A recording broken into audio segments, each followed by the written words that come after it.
Hey, it's Conrad Thompson, and you're listening to Grilling JR with the voice of wrestling, Mr. Jim Ross. Jim, how are you, man? I'm freezing to death, Conrad, in Florida. This ain't Florida weather I'm living in.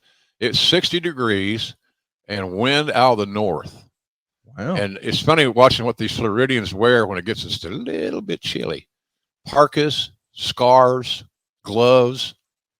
It's just amazing, but it's cold here. Speaking of getting going, that's what we're all about here on the program, talking about the way wrestling used to be, wrestling nostalgia, and we're revisiting a real highlight in most of our lives as wrestling fans. The very first time we saw Vince McMahon and Stone Cold Steve Austin in the ring together, it happened on this day 25 years ago. Where else could it happen but Philadelphia, April 13th, 1998. And just to sort of reset, the show, Monday Night Raw, had been around for over 5 years at that point. But with Nitro coming around in 95, you guys started to go back and forth. But once the NWO was a thing, they were firmly in the lead, not once, not twice, but 83 weeks in a row. Now, they had won and traded wins back and forth before that, but this streak had to be a momentum shifter. I mean, for so long, Vince McMahon and the WWF had been the high watermark in the industry, and they had, frankly, crushed the independents, including Jim Crockett Promotions, where once upon a time people thought, well, that's the biggest. The NWA is the biggest. Well, not anymore. Vince McMahon had been in control for so long. It was certainly something different for wrestling, for WWF to be in the number 2 spot. Who would have ever predicted Vince being in the ring would be what would return you guys to the top? I don't think a lot of people, myself included, would have ever called that. Well, it was unique booking, to say the very least. We know that Vince, since he was a young man, always wanted to be in the business as a worker. And his dad prevented that, refused to sanction such. Because I know Vince was he used to tell me stories about traveling with one of the Valiants. I can't remember which one it was. It might have been Johnny Valiant. No, or Jerry Valiant. It's one of the Valiants that, and he even convinced Vince to bleach his hair. Yep. And didn't sit well at the house. So, but look, I said this on this show. I believe it to be true. During this specific period of time, Conrad, McMahon was the best heel in WWE. Mm-hmm. I will go to my grave with that sentiment. He's the straw that stirred the Austin cocktail, and they had amazing magic and timing, and it showed how good a worker Steve is because he's working with a guy that wasn't a worker. And I admire Vince at his age and in trying to learn and to execute a few things. He did. So it had been built a long time, and it was the perfect main event to be on this show we're talking about. We should just sort of reset everybody. We're fresh off of WrestleMania 14. So the Austin era has begun, and you can hear all about that in the archives. That's available now over at Grilling JR on YouTube.com. Episode 206 is what you're looking for. But man, there's so much that happens between that show and this show. The night after WrestleMania is a big doggone deal. And I think that might actually be the first important Monday Night Raw after WrestleMania. It became a thing, the most important Raw of the year and all of that. I think it's this time, 1998, where that really rings true. Of course, Shawn Michaels is going to be out of here with a back injury. So now DX is looking for a fresh coat of paint. And they bring in Sean Waltman, who does really a shoot style promo talking about Scott Hall and Kevin Nash, and more importantly, Eric Bischoff and Hulk Hogan.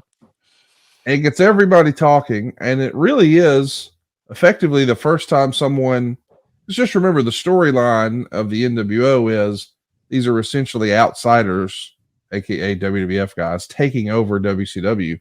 Now you've got a guy coming back, defecting from the NWO.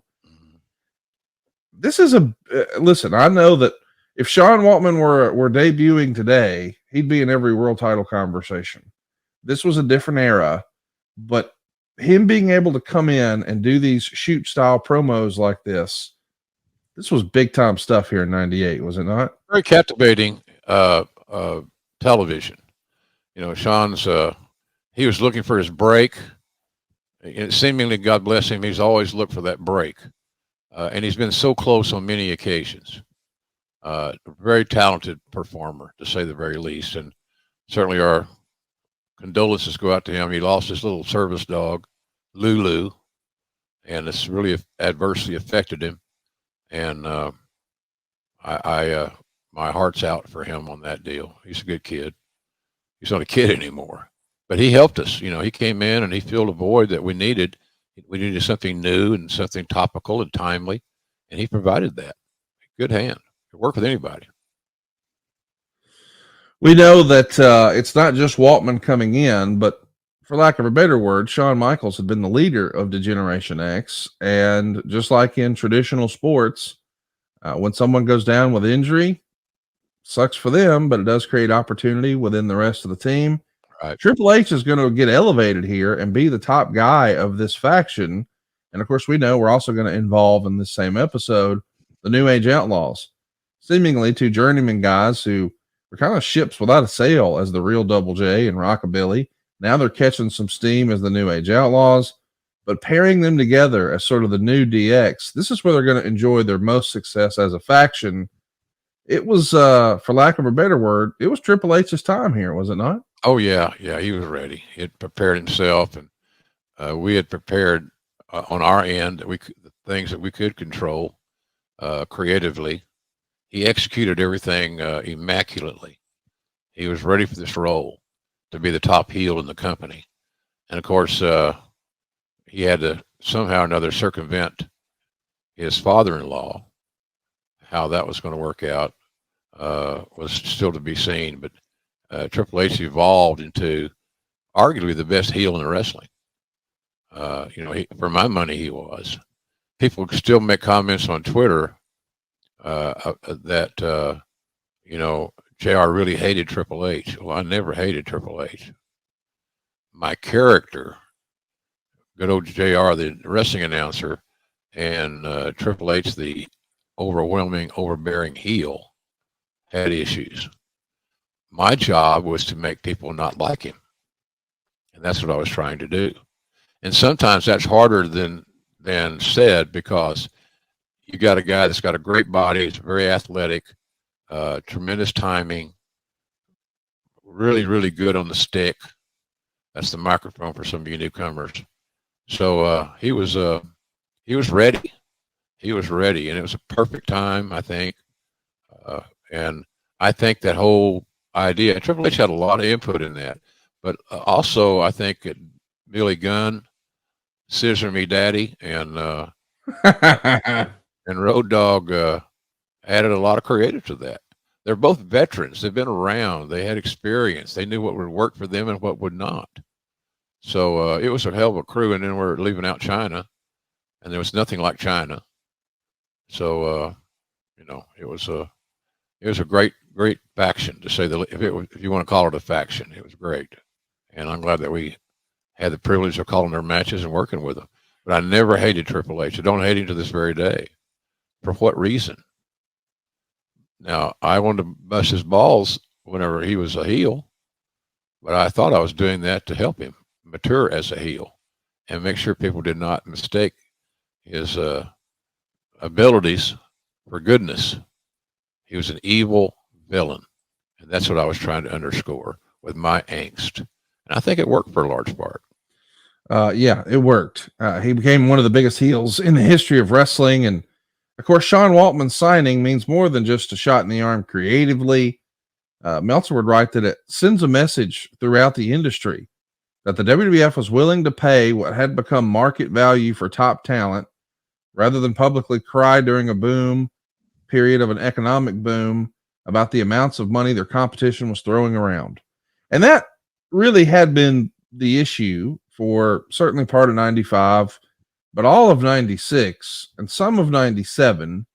It felt as if Vince was saying, hey, they're throwing cash around and we're trying to run a business and I can't compete with a billionaire. And we get things like the billionaire Ted skits and the creative contract offer that we gave Bret Hart.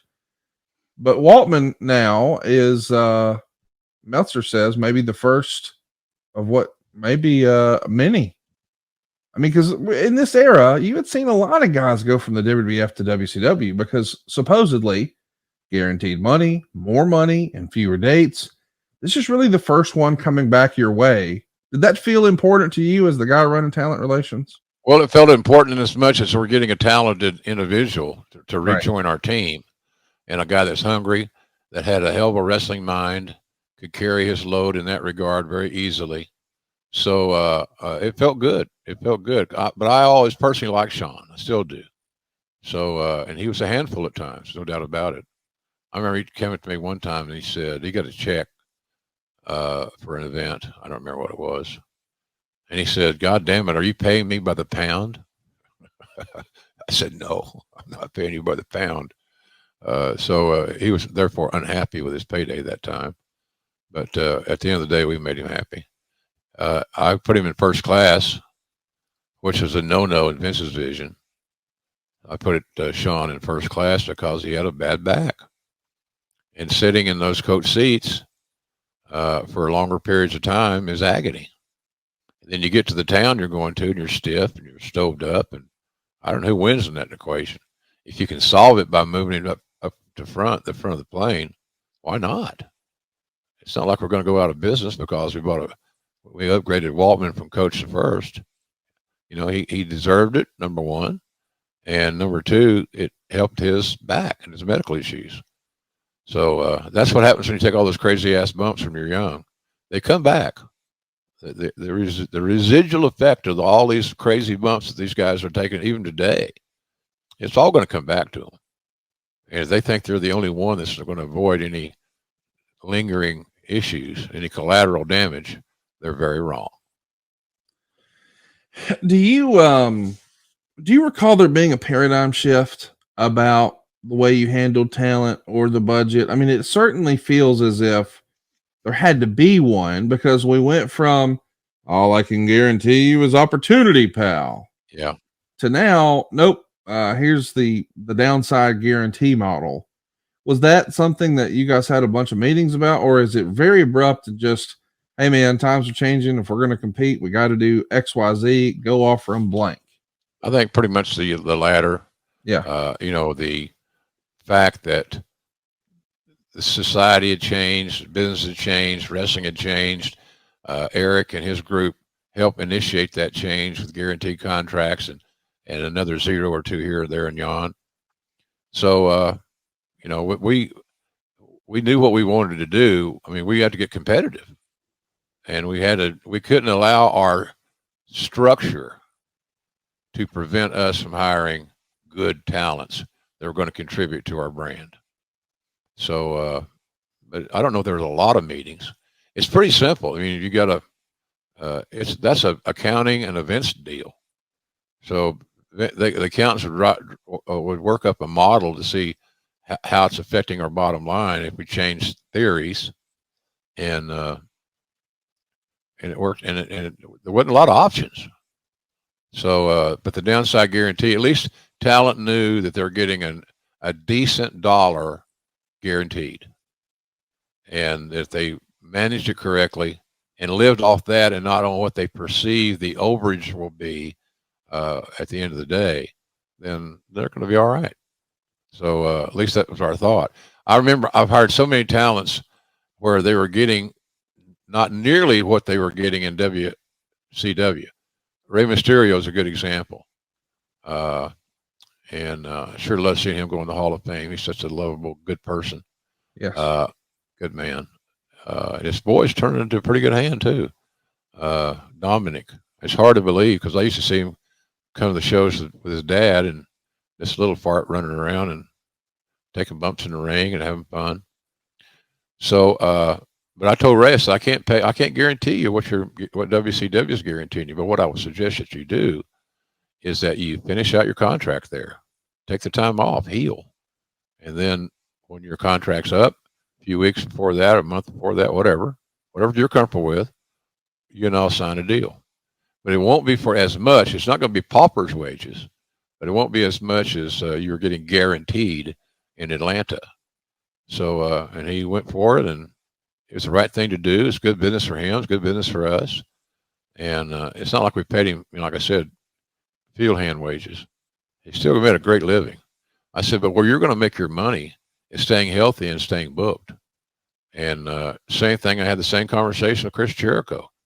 You pay a guy in a $300,000 range, and they end up at the end of the year making 7 figures plus. That was the idea of the whole downside guarantee thing.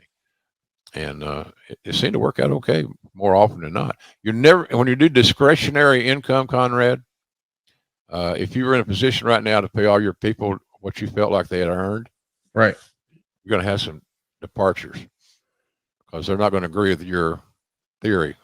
That's just human nature. Right. So it worked out. It worked out for us. And then now they've evolved to where it's almost like the talent seemingly are on salary. I know it seems that way too at AEW. And I'm not saying that's a bad thing for the talent. At least they can count on what they're going to earn, what they're going to take home.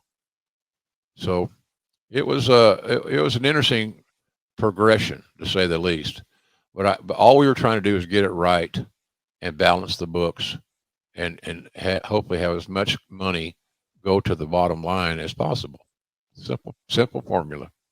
I also love that we see the Cactus Jack Chainsaw Charlie tag title situation come to a head.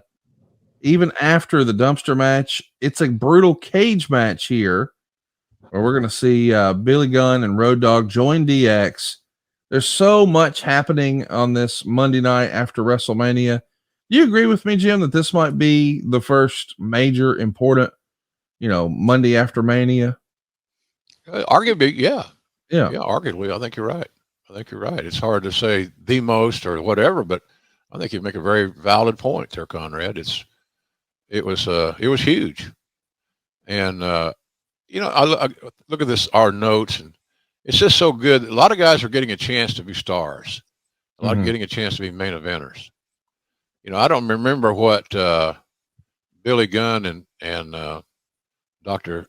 Scissor Me Daddy was earning, or Brian the Road Dogg, but I know their income went up hugely because they were booked, and their downside guarantee was wiped out quickly. I think both those guys one year. I remember. I don't remember what year it was. Might have been this year. I don't recall. Where they both made 7 figures. We had 20-something guys make 7 figures a year or two. Wow. And I always looked at that as success and a win for good old JR, because it let the talents make as much money as they could. And you hope that they save and prepare for the future, knowing that this run cannot and will not last forever. You can't hardly tell a talent that because they just don't buy it. But bottom line is, there's peaks and valleys, there's trends, and the New Age Outlaws were what we needed at that time. They did a great job. Hey, if you own a handgun for self-defense, your storage likely fits into one of two frustrating categories. It's either locked away, meaning it's safe, but it's out of reach in case of an emergency, or it's unsecured, which means you're leaving it vulnerable to anyone. Stopbox USA saw the problem and designed a groundbreaking solution, the Stopbox Pro. With the Stopbox Pro, you'll never have to choose between security and readiness ever again. Its ingenious push-button locking system gives you fast, reliable access when every second matters, without the hassle of keys or the reliance on batteries. It's 100% mechanical, so it works every time, no power needed. And with Stopbox USA, you can finally have both security and readiness. The Stopbox Pro's mechanical keyless system allows for fast, secure access without the risk of fumbling for keys when every second counts. It's also battery-free, so you never have to worry about your lock not working. And you don't have to worry about tariffs because everything is sourced right here in the USA. And Stopbox Pro is even TSA compliant. And right now, for a limited time, our listeners can get 15% off at Stopbox when you use the code JR at checkout. So head on over to stopboxusa.com and use the code JR for 15% off your entire order. After you purchase, they're going to ask you how you heard about them. Please support our show and tell them we sent you. No doubt they did. And let's talk about the reason that we're here. Austin McMahon, if you really go back, you got to probably go to September of 97. That's when Steve Austin is still recovering from being dropped on his head at SummerSlam 97. You're going to make your Madison Square Garden debut for Monday Night Raw. It's a big show. It's where we would see, before the cameras turned on, Brett visit with Vince, and Vince say, "Can't honor your contract, pal. See if you can get that Ted Turner deal." We see the debut of Cactus Jack in the WWF, but we also see Stone Cold Steve Austin stun Vince McMahon. It's the first time we saw Vince in physicality like this since Brett pushed him down earlier in the year around WrestleMania season. But the idea that the chairman now, who we haven't really officially acknowledged too much on camera as being the boss, taking that stunner, then of course Austin gets escorted off to jail. 2 months later, we see the whole Brett screwed Brett debacle in November of 1997. And that's when the real march for WrestleMania begins. Of course, we know 2 months after that, we have Mike Tyson come into the company. We have the face-to-face moment, and Vince is furious on camera. And that's when it feels like, okay, we've got something here. Yeah. And that's January of 98. Now here we are in April of 98. We've got a backstory, but it still feels illogical that you would have the boss, the former voice of the show, be in the ring. How do you remember first hearing about that creative, and what was your response? That Vince is going to wrestle? Well, first I was surprised. Maybe I should say I was shocked, because I knew that Vince would not engage in this endeavor if he did not truly feel in his heart that he could pull it off. He was living his dream that he finally got to be in the ring as a wrestler.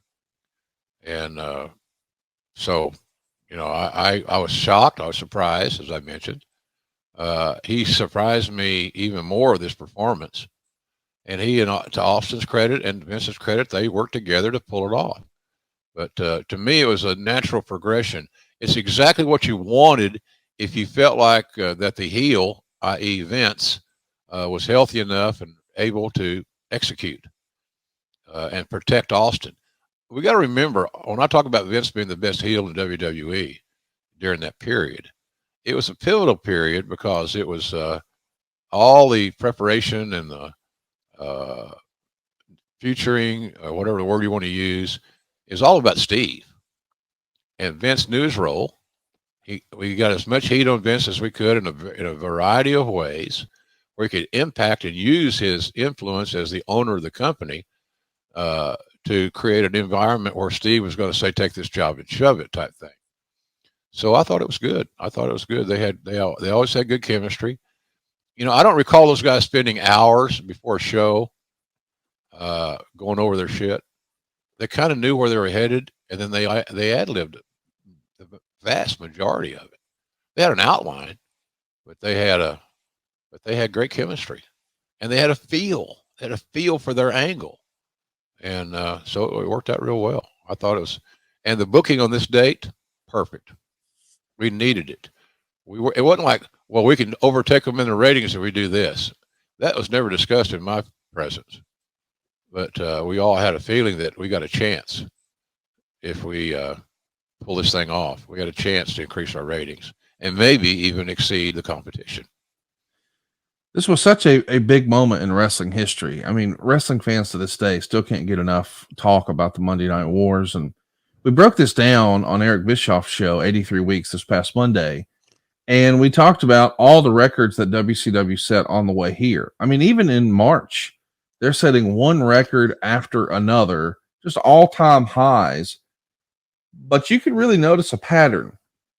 Once Mike Tyson showed up, boy, every main event on Nitro was just top talent, the A-listers, the dream matches, one after another. And the result is you guys were both setting all-time records. And I know that we wrestling fans really like to take a look at who won and who lost. But man, if there's more people than ever watching your product on both stations, it means that both companies are making more money than ever before. There's no losers in this scenario, right? No, as we said earlier, Connie, high tides raise all ships. Yes. And there's no reason that two companies, in this case, WCW and WWE, could not both be successful. If you continue to provide the audience, the fans, with compelling television programming, you got a shot. If you half-ass it, you don't have a shot. I don't know how happy it made some of those major stars in WCW to have to wrestle as often as they did, because all of them had, I'll say all of them, I'm assuming that all of them had a date clause where they, I'm not talking about Tinder or something. I'm talking about how many dates they actually worked and left the house. Right. So it was a unique time, man. I loved it. I love the competitive nature. And I didn't watch Nitro because we were on the air at the same time. I didn't take my time. I should have. If something was very significant that I needed to see or hear about, I had Howard. Howard kept me informed. God bless him. I think about Howard. Raphael and I were driving back from Rhode Island late. What night was it? Friday night. We went through New Haven, that exit. And I always think of Howard there. It's funny how you make acquaintances to become friends, and he was just a beloved character. But if something happened on Nitro that Howard believed that I needed to be aware of, I got it when I sat down in my chair that next morning. Let's talk about this creative. A lot has been said about WrestleMania 12, in that when Brett was trying to talk to Sean about what the plans were, sort of post WrestleMania 12, the idea being, who do you see for your opponents? What programs? What is the company going to be doing with you now as the new crown champ? And Sean basically listed, well, I'm going to work with Kevin, and then I'm going to work with Scott, and then I'm going to work with Kid. The idea being he wanted to work with all of his friends. Yeah. Not being critical of that. That's what friends are for. However, there's always this question of, hey, if he wins, who does he work with then? And I saw that criticism just a few months ago when people were hot to trot about Sami Zayn perhaps beating Roman Reigns. Yeah. And I saw some people online saying, okay, you love Sami in this bloodline story, but once that is finished, who would you like to see Sami work with in the top spot? And there was a debate online about what that could look like. Coming out of WrestleMania 14, do you think you guys had a firm grasp on who the opponents for Austin were going to be? I ask that because we get Mick Foley as Dude Love for a bit, and we get this McMahon stuff, but even the next monster pay-per-view, which is SummerSlam, is against a then babyface Undertaker, the highway to hell thing. Nobody really wants to be babyface versus baby. That's what we're doing, though. Do you think the company had a real grasp on who are these lists of opponents that Austin's going to mow through after WrestleMania? Not really. Yeah. We didn't have anybody red hot, no heel red hot, as we should have. We know the outcomes of these matches. So I think we dropped the ball there a little bit. Not taking anything away from those potential candidates or challengers, some of the ones you mentioned. But we didn't have anybody red hot and sitting in the on-deck circle ready to step in the batter's box. We had some good talents, and the key thing was making sure that they were opponents that Austin felt comfortable with from a physical standpoint, and that he could tell a story with. And so it wasn't like, well, Austin's too hard to work with. It wasn't that at all. We just didn't get we just weren't ready. We should have had somebody hot and ready. That happens in wrestling all the time, where you know where you're headed. Then now we're here at our location, but nobody's home. Sometimes you felt like there was, because here's the thing, Conrad, you can't follow Austin McMahon with just anything. Right. Vince was too strong. He was too over. Steve liked working with him. The matches were somewhat, I don't want to say easy, but they weren't nearly as physically taxing as one would as one would expect to see sometimes in that role. So I think that's where we kind of dropped the ball there a little bit. We should have had somebody hot and ready to full of piss and vinegar and momentum. And here you come. Now we're going up to a new deal. It just didn't work that way. All right, guys, it's time to enter the room. Dick first. Blue Chew isn't just a tablet. It's a cheat code for your crunch. Stronger, harder, longer lasting. Like somebody gave your downstairs a pep talk and a gym membership, Blue Chew is the original brand offering chewable tablets for better sex. I carry my Encyclopedia Britannica everywhere. Guys, we're not just talking about performance. We're talking about legacy or your third legacy. Give her group chat something to talk about. Nothing makes you more of a legend than a little Blue Chew. Go discover your options right now at bluechew.com. And we've got a special deal for our listeners. As always, get your first month of Blue Chew free. Just use the promo code JR at checkout and pay $5 for shipping. That's it. Join Blue Chew's mission to upgrade humanity one thrust at a time. Head on over to bluechew.com for details and important safety information. And a big thanks to Blue Chew for sponsoring today's podcast. Well, it is going to be an era of new debuts. Dan Severin's going to debut as Jim Cornette's new bodyguard. The future Kai and Ty are going to debut. And we even see the first Val Venus vignette air. This is a lot of new talent coming in. Clearly, we're still trying to grow. We're in a growth period. And, right after WrestleMania, that was kind of common. I mean, if you go back just a couple of years, the Mankind character debuted on the Monday after Mania in 1996.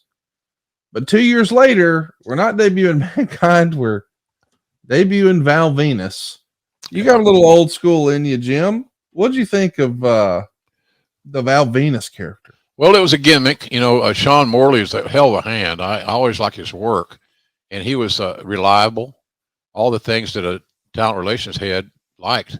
He had good skills. He could work babyface or heel. He seemed to be very reliable, and he was. Good-looking athlete, always in good shape. But as far as the characterization of it, I knew that or at least I didn't know. I thought it had limitations. I thought it could only grow so much. It was kind of a gimmick thing, attraction type thing, entertainment purposes only, so to speak. So I didn't hate it, but I knew it was never going to be I wasn't probably going to book it in a live event, main event. It just wasn't there yet. Now, if you got there, I would. Why not? But I wasn't overwhelmed with it. It just, to me, it had built-in ceiling, a built-in ceiling that sometimes you can't overcome. We should also mention this Monday after WrestleMania, we see the company debut a new world championship. The Winged Eagle had been the title since 1988. 10 years later, we're going to sunset that. We've got the new quote-unquote Big Eagle, the old belt made by Reggie Parks, the new belt being made by Joe Marshall. You see it there on the blue strap. And this is also the show where we would see Austin be arrested again. He's arrested after he hit a stunner and uses a phone call, his one phone call, to call you, JR. I like involving you in a storyline here and there. Oh, yeah. Me too, stuff. Connie. I love being in the middle of that shit. The rap on Austin, just maybe a year and two later, is that he would become more difficult to get creative approved by.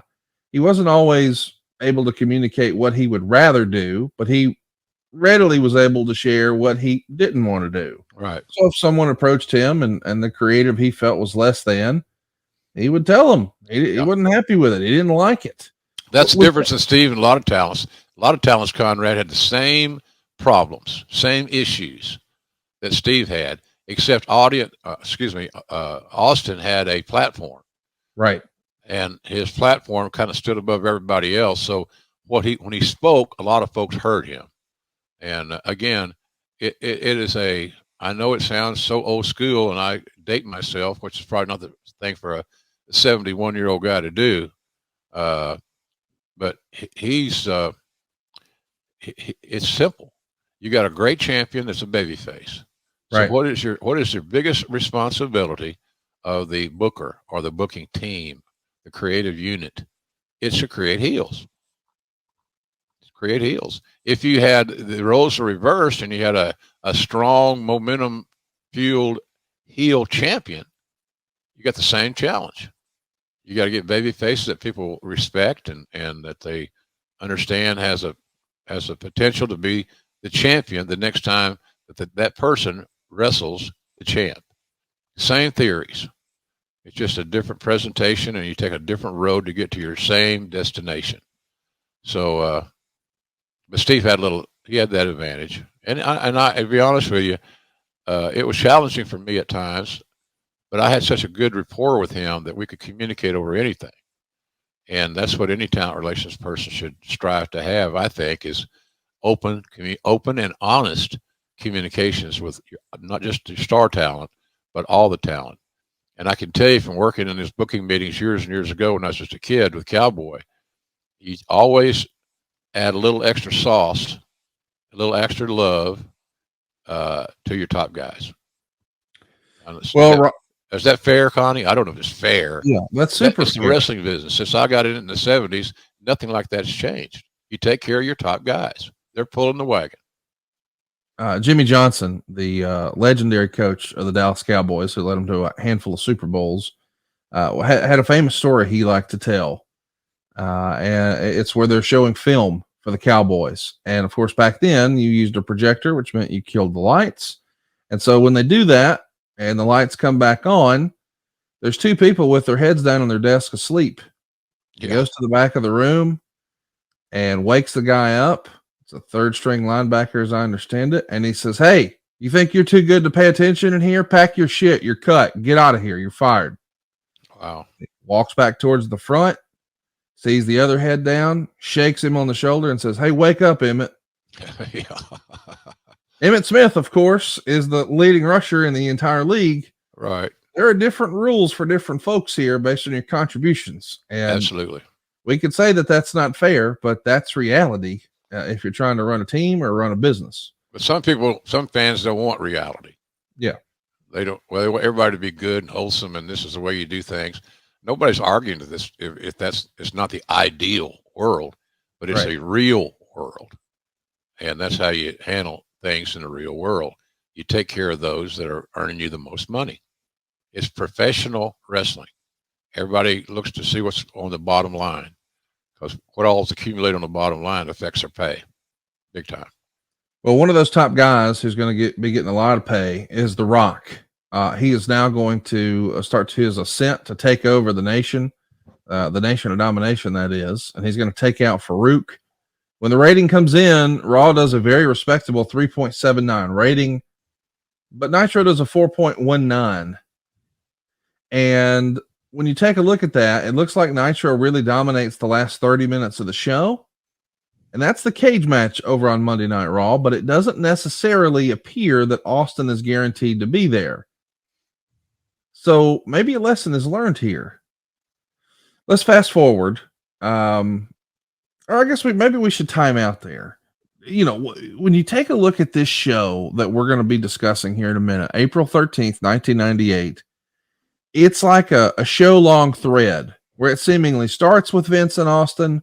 There's little bits of content with Vince and Austin all throughout the show, showing the guys getting ready and the build for the match. And then there it is in the main event. It builds the entire time.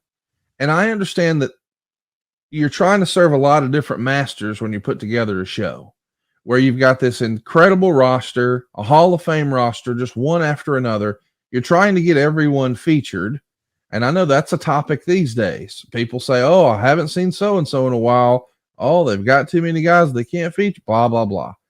But this story of April 13th, 1998, the show that beats Nitro, isn't where we're trying to feature everyone.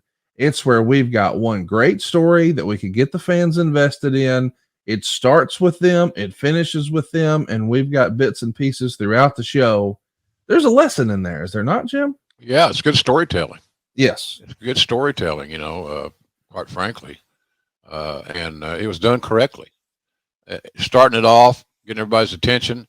That way, if you're a fan and you happen to, but you don't have the show on your TV at that point, your buddy could text you or call you or whatever. hey, guess what they're doing tonight on Raw? Oh, I'll check that out. So I think it was good. It was good. It's just good storytelling. It was all bookend, and I think that's the way to do those type of things. You entice the audience. You give them a nice tease. You give them a visual picture of what you think might happen, and then you move stealthily and succinctly to the main event, and then you give it to them. And I think that's what we did. That's a tribute to Vince. He was able to, he wasn't no spring chicken when all this shit was going on, man. For him to get out there and hang his sack out there for everybody to see, so to speak, and take this thing, this challenge of a middle-aged guy wrestling with a top heel. The responsibility to protect Steve was huge. And Vince knew that. But anybody else might not have. Vince wasn't out there trying to get his shit in or get over. He was there to be that villain and that vicious, underhanded Mr. McMahon and to take care of Steve. This whole process, this whole Austin McMahon angle was all built around helping Austin get more over. And it worked because we drew, even though Vince didn't work house shows or live events, as you might call them, Austin still sold tickets at the house shows with opponents that he necessarily didn't have an issue with or a publicized issue. They wanted to see Austin. They want to see somebody get stunned and somebody and then Austin have beers. Pretty simple. I loved it. All right, folks, kids are back in school, and between the drop-offs, the pickups, the homework, man, don't get me started about bath time. The last thing I want to think about is what's for dinner. Well, Home Chef takes the stress off my plate with fresh, pre-portioned meals for the entire family, which makes weeknights so much easier and enjoyable. It's that time of year. The days are getting shorter and a little crisper. I find myself craving comforting, home-cooked meals. Home Chef makes it easy with their oven-ready options and their hearty recipes that hit the spot without stressing over what's for dinner. And as the holidays creep up and schedules get packed, I absolutely love using Home Chef to keep our meals balanced and easy. With so many options delivered right to us, I can stick to a routine that feels good without sacrificing or wasting time on takeout and grocery runs. Home Chef makes cooking simple. They make it easy. You get fresh food delivered, easy recipes to follow, and meals that actually taste great. That's why Home Chef is rated #1 by users of other meal kits for quality, convenience, value, taste, and even recipe ease. Whatever kind of day it is, whether it's classic recipes with fresh ingredients, maybe you're looking for 30-minute meals or oven-ready trays, or what about quick microwave options? Whatever you're looking for, Home Chef has you covered. And there's even a dedicated family menu for hassle-free, delicious dinners. And this is not one size fits all. Home Chef has over 30 meal options each week with choices for different diets and tastes. Plus, it's affordable. Home Chef customers save an average of $86 per month on groceries. And on nights when you need something easy, Home Chef's 5-ingredient meals are perfect. We're talking 5 fresh pre-portioned ingredients and bam, dinner's done. And right now, for a limited time, Home Chef is offering our listeners 50% off and free shipping for your first box, plus free dessert for life. Go right now to homechef.com/JR. That's homechef.com/JR for 50% off your first box and free dessert for life. Homechef.com/JR. Must be an active subscriber to receive free dessert. The show that we're talking about, April 13th, 1998, starts with an in-ring promo from Austin and McMahon. And of course, Austin is going to say, hey, since I don't have a challenge set up as a title defense for the next pay-per-view, I'm challenging you to a title match tonight on this show. Now, an in-ring promo to start Monday Night Raw was not always the way the show would be enjoyed, but it does feel like from this point forward, it became the way all of the shows started, and a lot of people found that redundant. Is there something to having a tried and true formula for what works? No. And is there too much of the good stuff, as we like to say? Yeah, there's no tried and true formula, Conrad. It's just whatever's hot and how something's executed. It's been laid out creatively. I don't think anyway. I don't think there's a tried and true formula, because then you get in the same situation you just mentioned. It's predictable. Yes. They start all the shows this way. Right. And I don't think that's what any good programmer or producer would encourage. So I just think you got to change it up. You got to feel things, but having a little action or the threat of action or violence, whatever you want to say, never hurt anything. Well, maybe it's one of those deals where, they felt like they needed something fresh. And I think a lot of times these days, we would rather see a match, a hot match open a show. I would. I kind of got bored of the long 20-minute promo. Me too. But I understand this was new at the time. And maybe you're feeling like you're in a rut at home. Maybe you're feeling like you need something fresh. Let's also mention that this show that we're talking about, April 13th, 1998, it sort of gets lost in the shuffle of things, but Cactus Jack comes out and cuts a promo where he's pretty negative towards the crowd, and he has admitted that he was really sharing the way he felt. He's trying to pour his heart out here, and the fans don't care about anything but Steve Austin. He's careful not to be negative about Steve Austin, but it is negative towards the crowd. And we know that we're going to eventually get this Dude Love character relaunched, and maybe not as a good guy. What do you think? Could Mick get too cerebral at times? Or were the fans at this point, they're just here to drink beer and watch Steve Austin flip people off and stone? Well, that latter option is pretty viable, I think. He was so far ahead of everybody else, being over. The beer drinking thing was a connection that a lot of guys and gals could identify with. Mick has the ability to be a great heel or a babyface, Conrad, because he's a psychologist. He understands the traits that it takes to be successful in either role. So even though we see him today, good old jovial Mick, and he's doing charity work all around the world, it seems like, which is admirable as heck. There's no doubt he could have been a heel, because you just make it personal. You make it personal, and you make it personal largely with your words. And Mick was a wordsmith. Yes. So he'd have no problem. It's just a matter of being produced, suggested, try this, try that. Then he takes all those loose ideas and combines them in his own crazy mind and comes out and delivers game-changing promos. So yeah, he could be a heel, no doubt about it. If he has a story to tell and he uses his verbal skills to do so. We should also mention that Austin coming out the week before this big promo, wearing the suit and ripping it off, saying he's not going to be this corporate champion that Vince wants him to be. It does tighten the gap a little bit in the ratings. Raw does a 4.43 rating. That is the second highest rating ever for Monday Night Raw, but it's not enough to beat Nitro, which does a 4.61.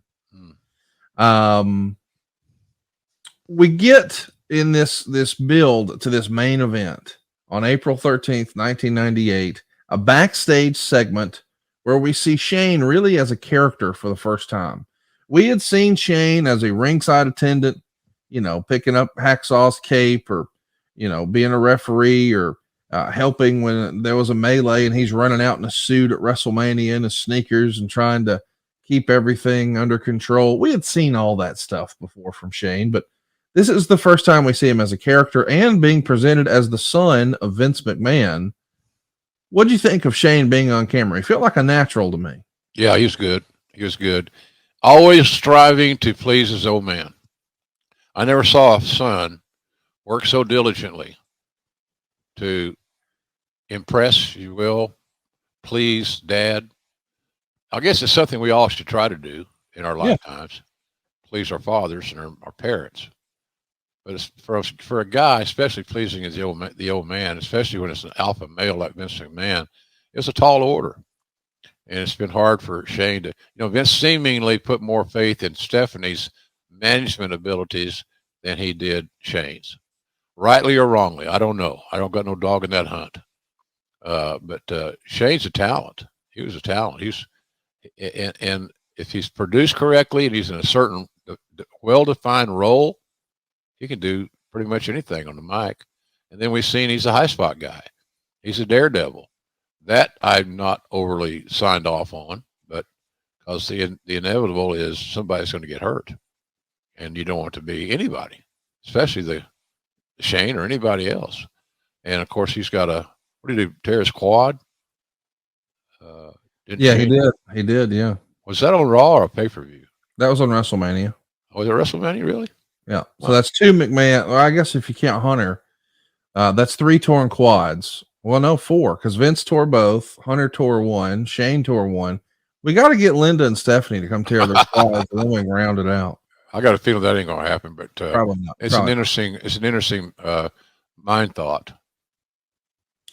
Hey, let's talk about William Regal here for a minute. Lord Steven Regal here is going to be a topic in the Observer, where Dave says that he needs some time to get himself back into ring shape. And allegedly there was discussion that maybe he would be a great opponent for Austin. Of course, they became big pals over in WCW. Did you think that was an opportunity, that if Regal was in fighting shape, man, him and Austin in 98, I could see that working? Absolutely. No doubt about it in my mind. Regal's a great communicator, great promo guy, but you got to have your motor tuned up and ready to rock and roll. And at that time, he needed some work in that area. I wasn't ever worried that he wouldn't get there. He's got a great work ethic. He's a pro.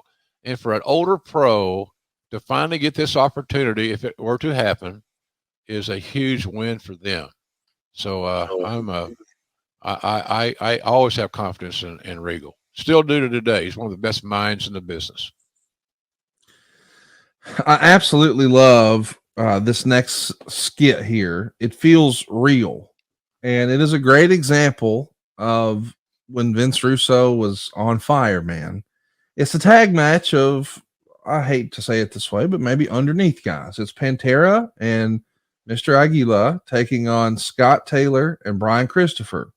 Vince McMahon just walks out, interrupts the match, and tells the guys to go to the back, because he's here to accept the challenge of Stone Cold Steve Austin for the main event. And Dave Meltzer loved it. He wrote, "This is one of the hottest 117 minutes of television in company history, and in some ways almost reinventing pro wrestling television. Unfortunately, with wrestling barely being an afterthought in the product, ending one of the greatest hype jobs for a television match ever, that naturally didn't take place, and finished with a 6-minute climax that was as bad as the rest of the show was good." So listen, in typical Meltzer fashion, he's going to give some compliments, but he's also going to give us critiques. But I love that line. Do you think that this episode helped reinvent pro wrestling television? That might be a little bit of an overstatement, but I could also see validation that it was a very significant show, obviously. But it's funny, Conrad, the fans, and I can only use myself as an example because I can't speak for anybody else. The fans took this whole, we're still talking about this match. It happened all these years ago. And, but it was just crazy about how all that played out.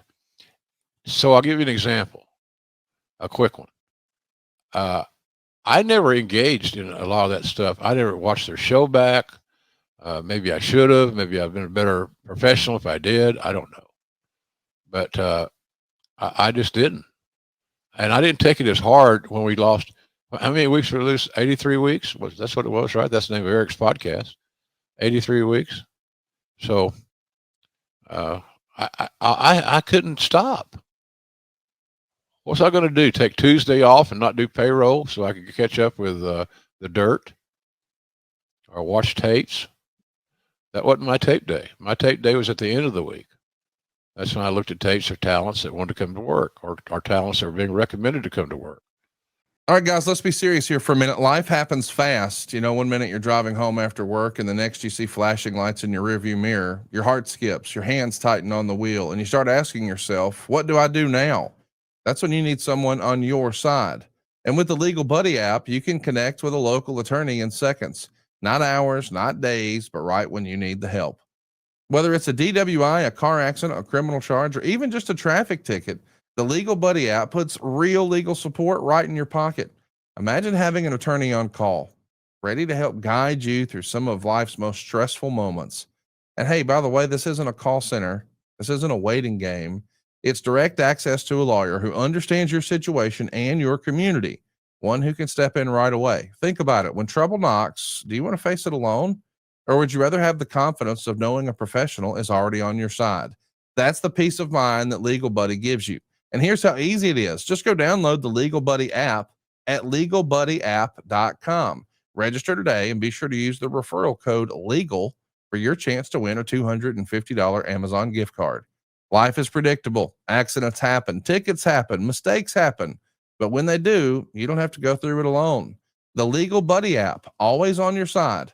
Download the app today and enter the referral code LEGAL. So listen, Jim, you get up from your desk and go to the back to try to make sure this match doesn't happen. You're effectively trying to talk Vince out of accepting Stone Cold's challenge. That too added to the realism of this story, did it not? I hope it did. That was the intent. Yeah. You know, I've never relished all these non-announcer roles, but this is a special case because of my relationship in real life with Austin that we'd played up and documented. And then I don't know what my reason would have been. I'm trying to think, Connie, what, just because I was the lead announcer, I wanted to go talk to Vince, or was I doing it as a talent relations guy, or I can't remember. But I think we're trying to just blur the lines here and show that, whoa, he can't do this. And I love if you're watching on YouTube, you see Vince in his locker room, and there's the Stooges, of course, Briscoe and Patterson, which, by the way, I saw something the other day. Triple H today is older than Jerry Briscoe was there when he was playing a Stooge. And then there you are in the backstage area. The Undertaker is going to come out here. He's going to destroy all four of these cruiserweights, or light heavyweights as they were called. He's going to call Kane out. Of course, we're trying to build towards their Unforgiven pay-per-view match. It's going to be an Inferno match. Jim, you've called a lot of wrestling matches, seen a lot of crazy ideas. Yeah. But we're going to surround the ring with fire. What in the world? Yeah, that's what I said. What in the world? Here's my issue. I didn't have an issue that it was booked or created. My issue was, how in the hell are these two giant men going to execute in this particular ring environment? Right. That's what I couldn't figure out, because to a good point of the promotion, I had never seen a Inferno match. You know, Jerry Briscoe, if you go back and watch that, you know, he's sitting at ringside, accelerating the fuel to make the flames more profound. So a lot of people didn't know that. I'm sure. Maybe they did. So anyway, yeah, it was, I had no idea what was going to happen. And maybe, again, for the sake of the storytelling and the intrigue, maybe that's a good thing. In the meantime, we see Jeff Jarrett come down to the ring. His ring entrance now includes confetti coming down from the ceiling. And of course, we get Club Kamikaze, who are going to eventually become Kai and Tai, attack him. But then we see Austin backstage, and you're back at ringside asking him if he was surprised, and Austin says he was not. And then the infamous backstage hook'em segment with Briscoe and Patterson. This is really fun stuff, showing Briscoe and Patterson in their official quote-unquote stooge capacity, trying to take care of the boss and show him a few things. And we see Farouk come out, challenges the Nation of Domination, and when they come out, Shamrock and Blackman come out to help Farouk. And there's a legit injury here for Shamrock in this impromptu brawl. And then Terry Funk comes out and brings out his mystery tag team partner. Remember, he's no longer with Mick Foley. Now he's going to be with Flash Funk, which, you know, gets a pop from the live crowd here in Philadelphia. They beat the Quebecers, and you're actually calling him Too Cold Scorpio. And what was I supposed to call it? I like, well, I'm thankful he wasn't Flash Funk for long. I like Too Cold Scorpio. Why don't you think he had a bigger run with you guys? Just connecting with the audience, just having that ability and the time, the opportunity to connect with the audience. Charles Skaggs was still probably is, an amazing athlete. He did shit in the ring that we had not seen, at least in our WWE world. Right. And you know, he had great success in Japan, where Terry Funk was and still is a legend. So I liked it. And Terry was just irreverent enough that he'd have good interaction with the Scorpio or Flash Funk. I'm with you on that Flash Funk thing. It didn't flip any buttons for me, but he is a hell of a hand.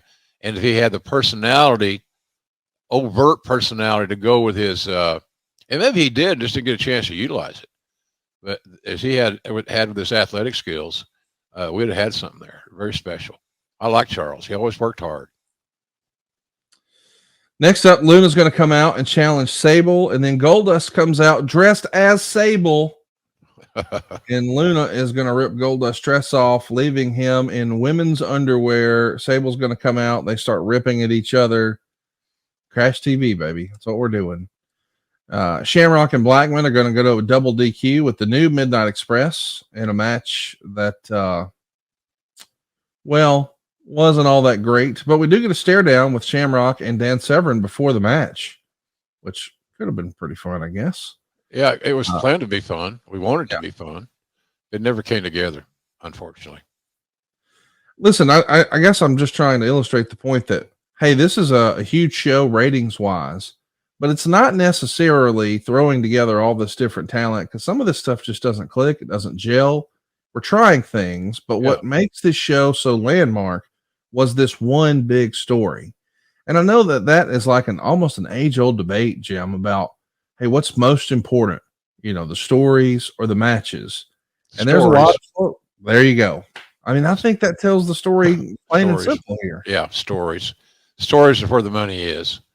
And then you hope that the guys that you have involved in your stories, and if they have helped nurture and contribute to, you hope then at the next phase is how they execute in the ring.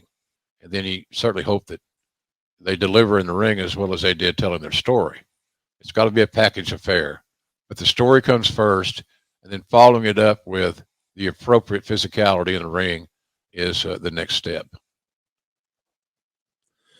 We should mention McMahon's going to do another interview talking about how he wasn't afraid of the federal government. He wasn't afraid of Turner and Tom Warner, which gets a big pop from the local crowd, and he's not afraid of Austin. It's all Austin and McMahon on this show. You can tell it's working, whether you're breaking it down by, just the total or the minute by minute or the quarter by quarter. These are the two biggest acts in the company at this point, as crazy as that sounds, one of them being Vince McMahon. Yep. But this thread throughout just keeps people tuning in, and it gives people a chance to call their friends, and say, hey man, you got to check this out. Here it comes. You're not going to believe what's happening tonight on Raw. If you're not watching, switch over. Right. Switch over to the USA Network and catch this shit. It should be really good. And it was. It was really good. The Headbangers are going to come out. Undertaker is going to take care of them until Kane finally comes out. And Paul Bearer says that Kane would fight him next week in their parents' graveyard. I know that Bruce thinks this is the greatest story in WWE history, and it is one hell of a story. But at times, Bruce has an invested, and has an investment. He's Undertaker's guy, and he had a good relationship with Paul Bearer, as many of us did, with the old territory days. But Bruce has always been very partial, and rightfully so. I'm not knocking it with his Undertaker stuff. He has owned parts of the IP by his efforts, Bruce's efforts. So good for him. I like any success Taker can get, Conrad, I'm all for. So invested, Bruce named his son Kane. Spells it the same way too. That's why. Owen is going to pin Billy Gunn in 8 minutes and 39 seconds. It's a pretty decent match. DX is going to be with you on commentary. Hunter is going to be hilariously ripping on Legion of Doom. Austin feels Owen feels a little lost in the shuffle here. In hindsight, was that a missed opportunity on the heels of the screw job and all that? Owen should have been a bigger star, don't you think? I think so. Yeah, I think so. He could have carried the load. I don't know why he wasn't afforded that opportunity. I don't know if it's one of those deals where it's like, you know, you held me up for money, and you got a big contract out of this deal. Your brother was a big pain in the ass, blah blah blah. So here's where you are. You're in the middle of the card. To put Owen Hart with his amazing skills in the middle of any card is silly. It's illogical.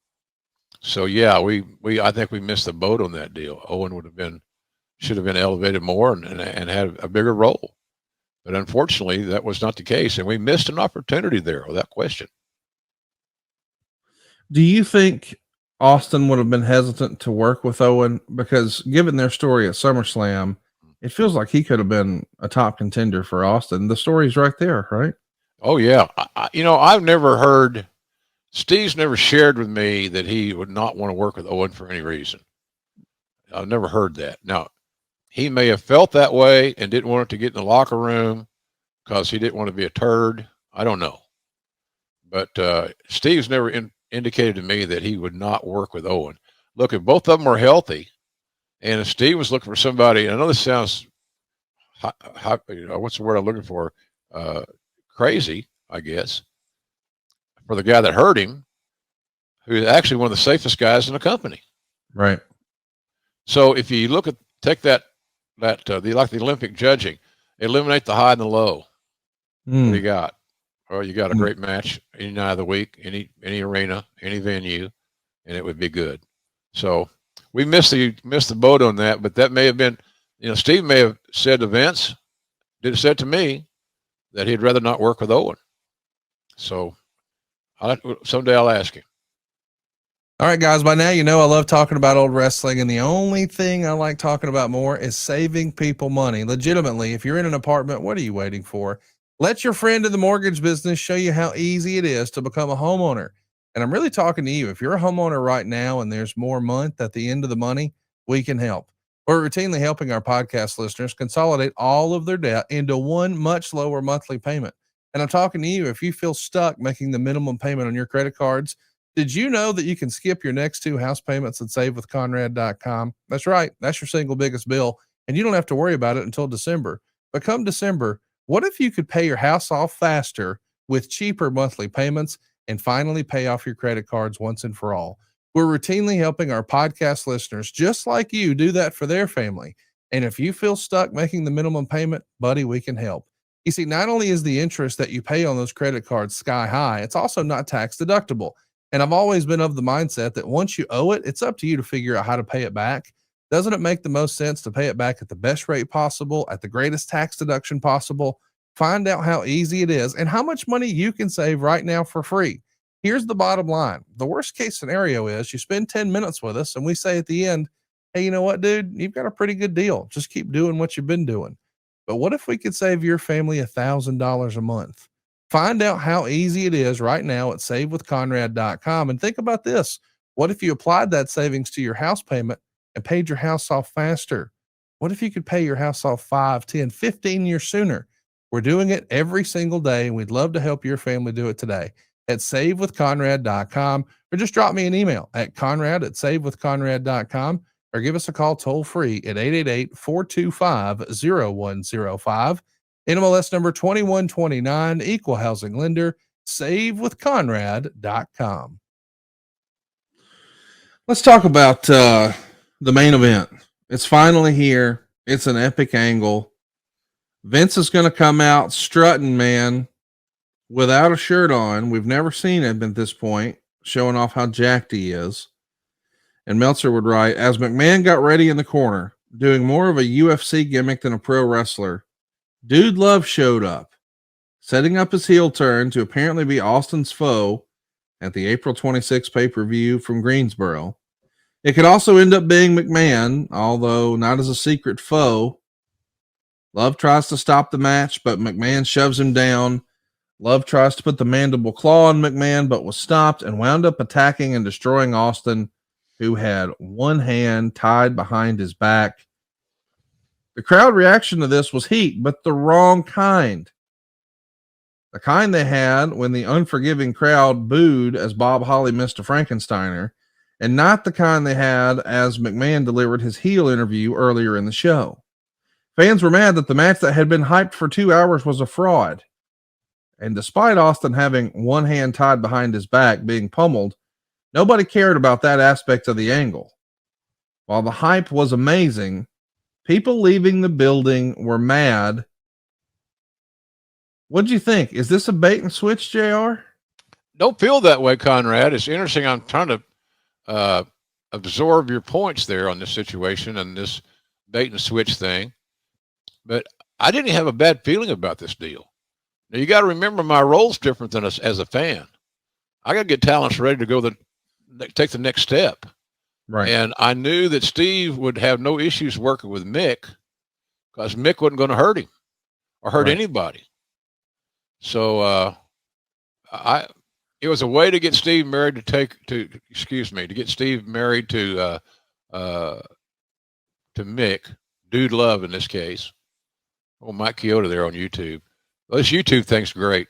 If you're not checking out our YouTube channel, folks, you're missing out on a lot. It's sure as hell fair price, huh, Connie? It's free, baby. That's it.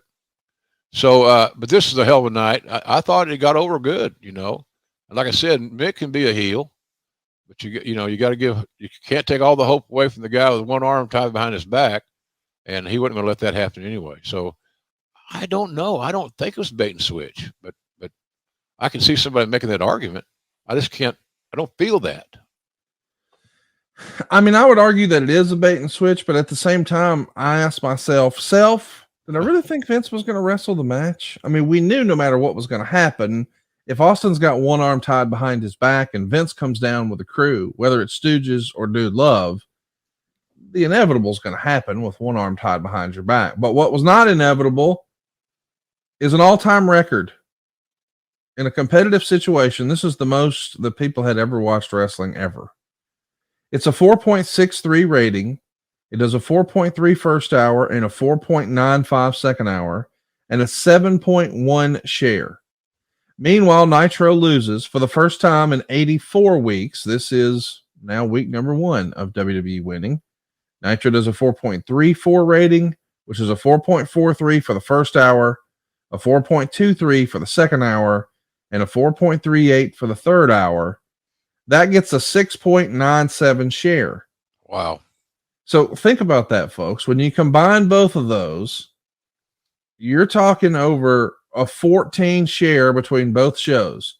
So just to break that down in simple terms, if there's 100 folks watching television, all stations, and in 1998, you got to assume if you had cable or DirecTV or Dish Network, you probably had 60, 70 channels.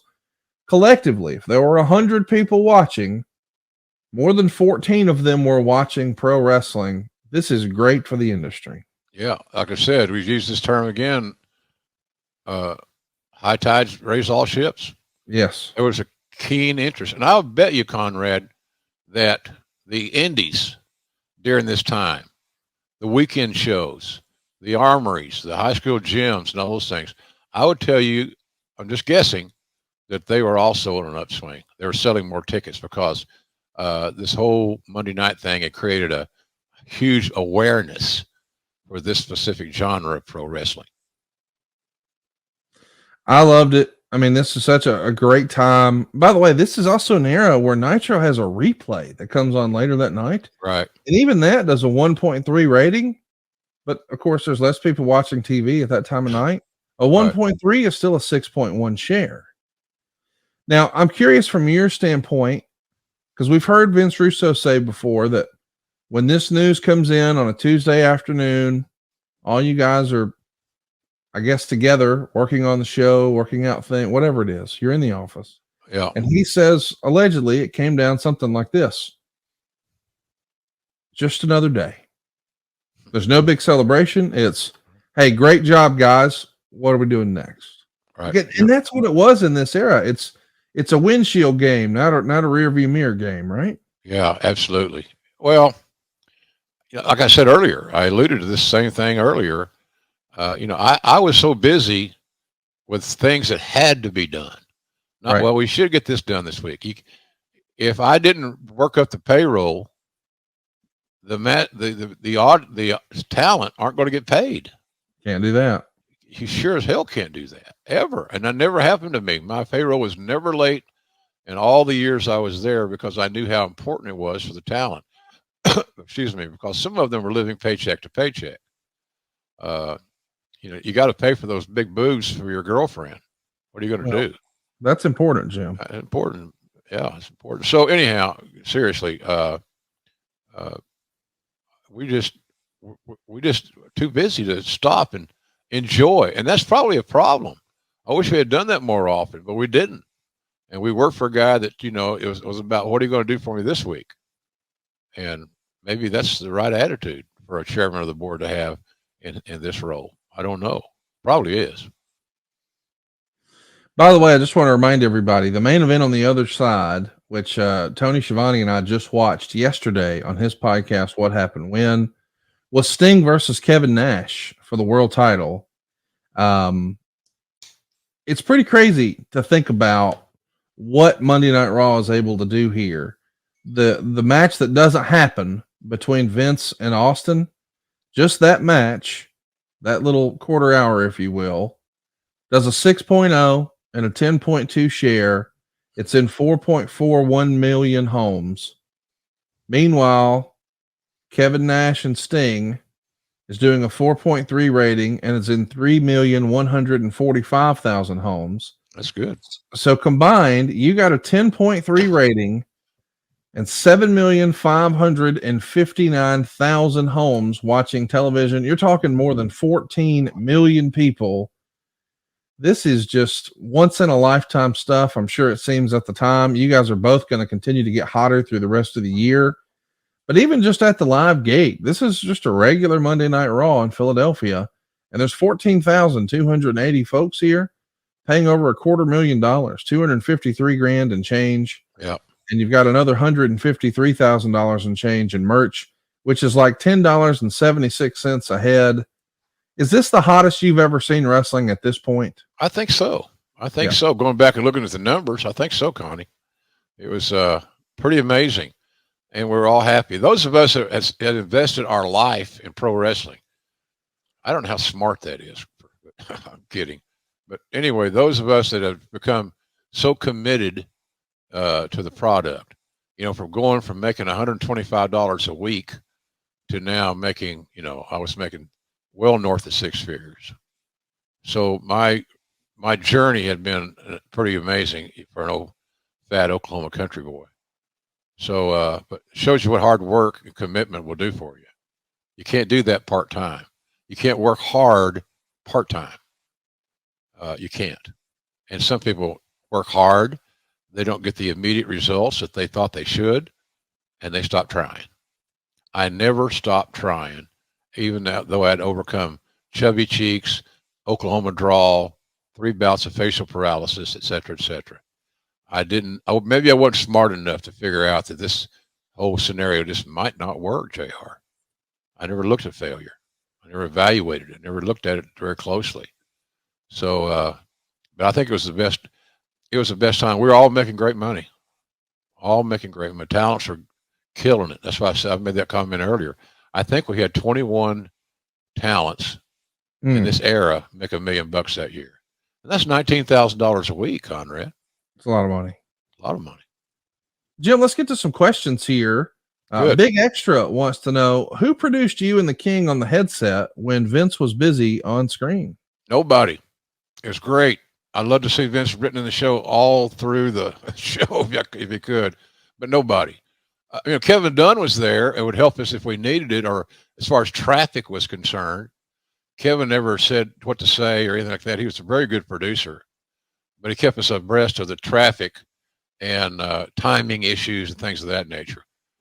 So when Vince was a Mr. McMahon character, I think Lawler and I did some of our best work because we were free to create without any restrictions or perceived restrictions. Brad Stanton wants to know, could the WWE ended the streak in this era without the Mr. McMahon character? I would say no. Maybe somebody else gets hot or close to being as hot as Vince was, but he had white heat. So I'm sure it may be somebody in the right circumstance Or somebody's thinking out there, well, what about this guy? What about that guy? What if you did this? What if you did that? Well, we didn't. And he carried the load. So my answer to that may be ill-advised, but I'd say no. He pulled off something that I don't know that anybody else could have. Well said. Michael McClanahan wants to know, this is one of my favorite Jim Ross calls of all time when he says, quote, I just bought a house. How much fun was it to call matches at this point during the Monday Night War era? And does JR have any favorite calls from this time frame? I don't know if I have any favorites. It seemed like every Monday night we had something great happen that you could invest in as an announcer. But I had a great time. When you see talents that are happy, how many of my issues as the head of talent relations you think were eliminated thanks to the fact that these folks were making big money? Money solves everything in wrestling. It's the number one priority. It just is. And maybe it's that way everywhere. You see all these NFL guys wanting raises and things of that nature. And they deserve it if that's the case. So no, I had a great time, and Vince gave us some freedom. The more Vince is on camera, the more Lawler and I could ad lib, and I think our ad libs still stand to this very day. I hear these little memes or whatever you want to call them all the time. So I wish we made money on these replays of these sound bites, but we don't. Well, let's talk about Carl Hayes. He's riding along with us. He's part of our live studio audience today. Appreciate you hanging out with us, Carl. By the way, if you join ad-free shows, you can be a part of our live audience. He wants to know, would DX be the second best faction? A change took part from the originals to the new formation and successful. The Horsemen removing Ole and adding Barry, while new, it was an upgrade in some ways. I could see that. Maybe, we always say nothing's as good as the original, like when we talk about movies and whatnot. Yeah. But I think this second version of DX is probably better than the first version of DX. I can't disagree with that. It worked. Yeah. They started gelling. They started all of them getting comfortable with each other. And they allotted significant times for everybody to communicate verbally. So it wasn't like a one-sided issue, even though Triple H was obviously the alpha male, as he should have been. So I think that they were really good. They really, really helped us. And I was happy for Billy, Scissor Me Daddy, and I was happy for Road Dogg. Two old veterans worked their way up, and now they got a chance to make $1 million a year if they stay healthy and sane, out of trouble, and we keep drawing. They got it made because they're going to be booked at all the shows. Our old pal Coach Rosie wants to know, Jim, did you get a chance to watch the Dusty Rhodes biography on A&E? What did you think? You know what, Connie? There's been so much programming on Sunday nights in the last couple of weeks, from basketball to WrestleMania, etc. I did not see that, and I'm a religious consumer of the Sunday night A&E programming. I have not seen the Dusty bio. Did you see it? I did see it. It's fantastic. I highly recommend you check it out. Did I make the edit? Yeah, you're in there. Am I really? Yeah. That's good. Well, I accept. I accepted their check, so I'm accepting their using there you go. Me.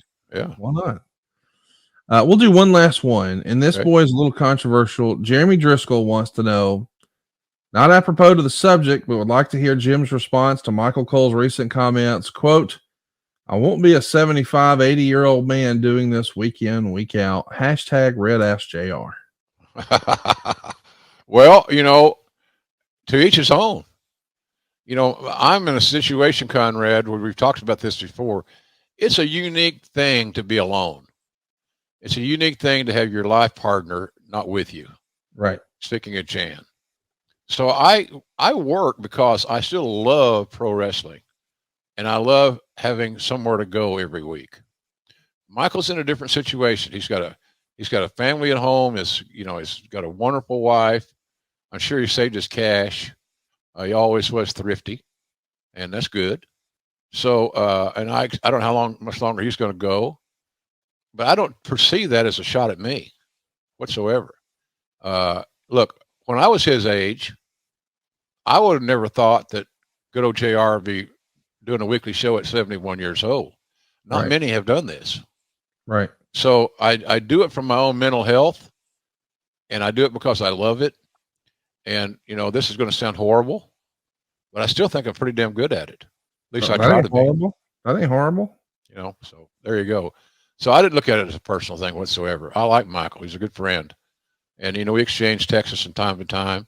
When I hear him do something I think is really, really good, I'll let him know, because that's what we all should do in our business. Absolutely. Well, let's talk about business, because business is going to be a booming. Next week, we're going to be talking about Rob Van Dam, and who better to talk about on 420? We'll talk about the ins, the outs, and everything in between. Along the way, man, check out my interview with Jim Johnston. That's right, the guy who did the iconic themes to The Undertaker, Stone Cold Steve Austin, The Ultimate Warrior, and so many of your other favorites.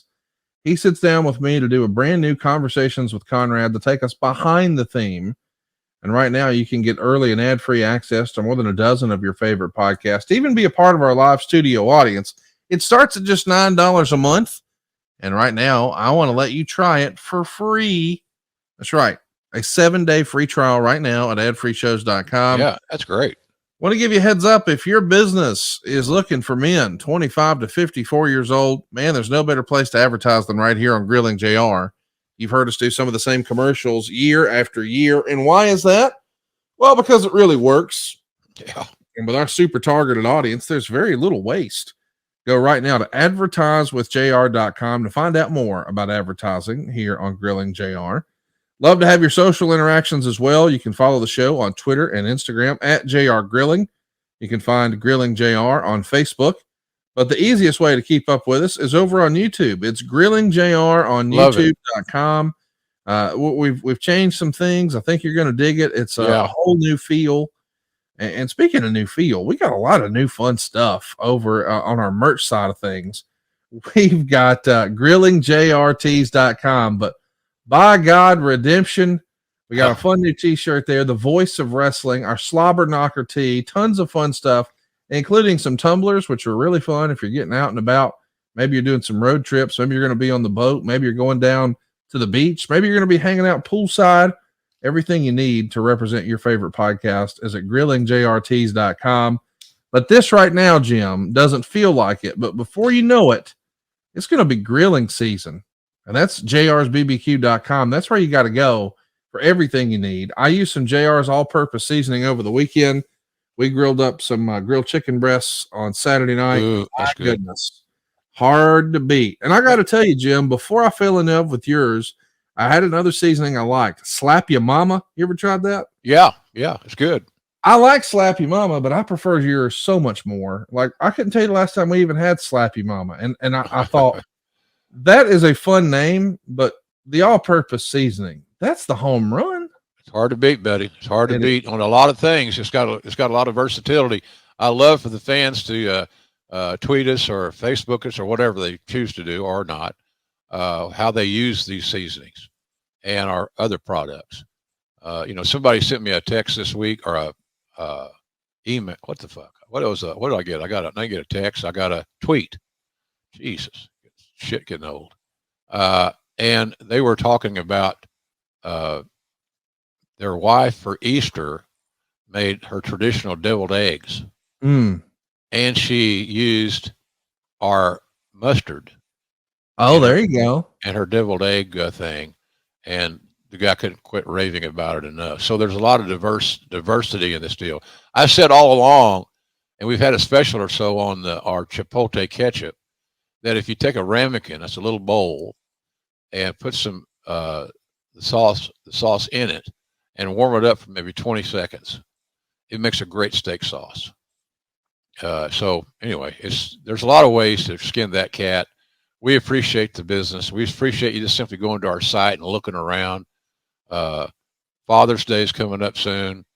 There's birthdays, there's anniversaries. Sometimes it's not, you don't have to have a gift. Just, I keep this stuff in my pantry, as you can imagine. So it's all good, man. Business is good. We're getting into our season. We're working every day. That's not made up, every day. So anyway, and we're grateful. We're very, very grateful.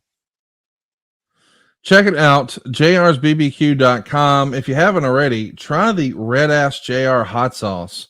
We sort of created that here on the podcast accidentally. And man, every time I turn around, my DMs are filled with people who are telling me how much they love it. If you're a hot sauce connoisseur, you got to check it out. It's all jrsbbq.com.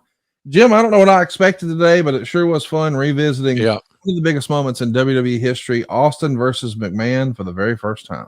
Game-changing show for multiple reasons, and I enjoyed it too, Connie. You did a great job. I was usually leading me through the forest, and we were out on the other side as we are now, and we did a good show.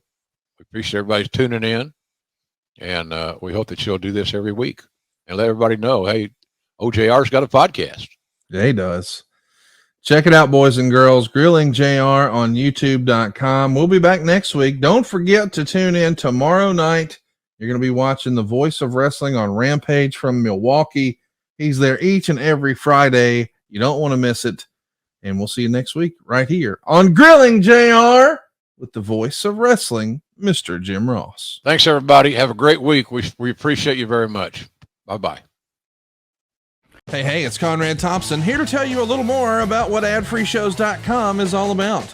Get early, ad-free access to more than a dozen of your favorite wrestling podcasts every single week, starting at just $9. That's less than 20 cents an episode each month. And yes, you can listen to them all directly through Apple Podcasts or your regular podcast apps. How easy is that? Ad-Free Shows also has thousands of hours worth of bonus content and docuseries like Title Chase, Eric Fires Back, Conversations with Conrad, and The Insiders. Plus new series like The Book with David Crockett, Monday Mailbags with Mike Chioda and Nick Patrick, and a whole lot more. And you want to talk about early? You can't get any earlier than listening to the shows live. You can be a part of the live studio audience as we record the podcast. Plus, ride shotgun alongside your favorite childhood heroes for live watch-alongs, Q&As, and other interactive experiences every single month. Come on now, see for yourself what thousands of other wrestling fans from around the world have discovered, that adfreeshows.com is the best value in wrestling. Check it out today, and hey, when you do, the first week is completely free. adfreeshows.com.